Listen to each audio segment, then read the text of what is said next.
Nosotros estamos empezando una limpieza de campaña todos los sábados. A las 9 de la mañana nos juntamos en la Parque La Unión y nosotros limpiamos unas calles por área urbana solo por una hora nada más. Yo soy de JICA, de una agencia que se llama Cooperación Internacional del Japón. Yo soy voluntario japonés. Estoy trabajando en la Municipalidad de Santa Cruz del Quiché en la unidad de gestión ambiental. Y yo estoy empezando esa, actividad.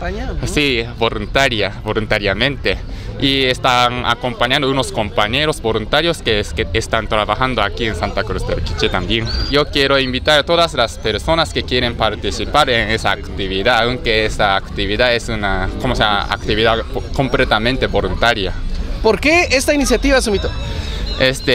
Primero, a mí me gusta mucho este municipio Santa Cruz del Quiché y yo quiero limpiar este municipio bonito porque la basura que está en las calles tiene unos problemas. Por ejemplo, es antihigiénico, a veces tiene mal olor y a veces puede ser la causa de enfermedad contagiosa. Entonces yo quiero limpiar y también yo quiero que esa actividad sea un aprendizaje. Por ejemplo, nosotros después de recoger la basura la clasificamos y vendemos la basura reciclable porque viene una empresa recicladora que se llama Recicladora Gómez y ellos compran la basura reciclable.